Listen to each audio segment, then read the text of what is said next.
ફરિયાદી સિંહને digital arrest કરી ₹20,50,000 બળજબરીથી કઢાવી લેવાના ગુનામાં નાસ્તા ફરતા આરોપીઓને જામનગર ખાતેથી ઝડપી પાડતી સાયબર ક્રાઇમ સેલ સુરત શહેર પોલીસ. ફરિયાદી સિંહને 5 દિવસ સુધી ડિજિટલ એરેસ્ટ કરી બ્લુ ડાર્ટ કુરિયર કંપનીમાંથી અમિત કુમાર તથા મુંબઈ ક્રાઇમ બ્રાન્ચમાંથી ડીસીપી બોલતા હોવાનું જણાવી પોલીસ તરીકેની ખોટી ઓળખ આપી ફરિયાદી સિંહને તમારું મુંબઈથી બેંકોક બુક થયેલ કુરિયર પાર્સલ પકડાયેલ છે. પાર્સલમાંથી 5 passport, 3 ATM card, 1 laptop, 4 kilo કાપડ તથા 140 ગ્રામ ડ્રગ્સ ઝડપાયેલ છે એવું કહીને ફરિયાદી પાસેથી રકમની ઉઘરાણી કરીને ફરિયાદીને બ્લેકમેલ કરવાના ગુનામાં આરોપીઓને પકડી પાડવામાં આવ્યા છે. આરોપીઓમાં નૂર મહંમદ, સાજિદ ઉસ્માન રાજકોટિયા, ઉંમર વર્ષ 23, ધંધો વેપાર, રહે ખ્વાજા મંજિલ બર્ધન ચોક, મુલા ચોશી શરીની સામે દરબારગઢ જામનગરનો સહ આરોપી સુલતાન ઇમ્તિયાઝ અલુલા તથા એઝાઝ હનીફભાઈ દરવેશ સાથે મળીને બજારમાંથી ₹90 ભાવે યુએસડીટી ખરીદી કરી આ યુએસડીટી સાયબર ફ્રોડ કરવા ઈસમોને ₹96 ભાવે વેચાણ કરી આ સાયબર ફ્રોડના રૂપિયા અગાઉ અટક કરેલ આરોપી નવાઝ હુસેન દાઉદ મલેક પાસેથી અલગ અલગ બેંક એકાઉન્ટમાં કમિશન ઉપર લઈ તેમાં ટ્રાન્સફર કરાવતા હતા. Police commissioner sir Surat city દ્વારા સાયબર ક્રાઇમ સેલને આપવામાં આવેલી સૂચના અંતર્ગત જેઓની સાથે ડિજિટલ અરેસ્ટ થયું હોય એવા સુરત શહેરના નાગરિકોની ફરિયાદ સાયબર ક્રાઇમ સેલમાં નોંધીને જરૂરી કાર્યવાહી કરવામાં આવે છે. તે અંતર્ગત પાછલા દિવસોમાં સુરત શહેરના એક નિવાસી સાથે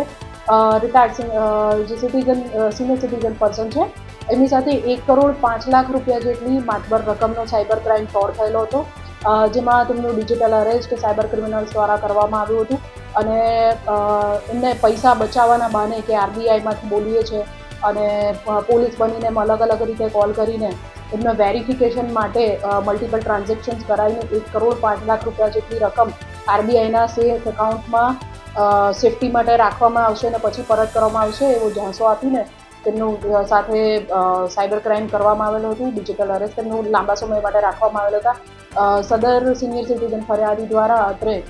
સાયબર સેલનો સંપર્ક સાધતા અત્રે એમની ફરિયાદ નોંધવામાં આવેલ હતી, જે અંતર્ગત પાછલા દિવસોમાં સાયબર ક્રાઇમ સેલ દ્વારા અમદાવાદ ખાતેથી 2 આરોપીઓની ધરપકડ કરવામાં આવેલ હતી. સદર કેસમાં વધુ કાર્યવાહી કરતા સાયબર ક્રાઇમ સેલ દ્વારા બનાસકાંઠા ખાતેથી આજરોજ 4 વધુ આરોપીઓની ધરપકડ કરવામાં આવેલ છે, જેઓએ પોતાના એકાઉન્ટ વગેરે આ સાયબર ક્રાઇમ માટે ભાડે કમિશન લઈને ભાડે આપેલ હતા. બનાસકાંઠા ખાતેથી જે આરોપીઓની ધરપકડ કરવામાં આવેલ છે તેમાં અબ્દુલ રહેમાન શેખ, નરેશભાઈ હીરાભાઈ રાઘુભાઈ ચૌહાણ, હર્ષભાઈ કરશનભાઈ પરમાર અને સંજય કુમાર કાનજીભાઈ સોલંકી એ 4 આરોપીઓની ધરપકડ કરવામાં આવી છે, જેમાંથી નરેશ ચૌહાણ અને અબ્દુલ રહેમાન શેખ દ્વારા પોતપોતાના એકાઉન્ટ ખોલીને કમિશન ઉપર સંજય સોલંકીને આપવામાં આવેલ હતા,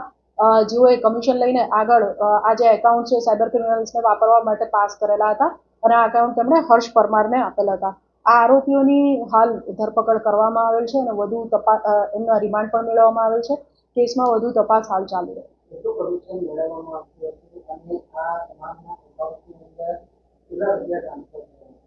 આ કેસની અંદર ₹5,000 થી ₹10,000 લીધાનું અત્યારે પ્રાથમિક તપાસમાં જણાઈ આવ્યું છે. એ ઉપરાંત જે અબ્દુલ રહેમાન છે એના એકાઉન્ટમાં અબ્દુલ રહેમાન શેખના એકાઉન્ટમાં ₹10,00,000 અને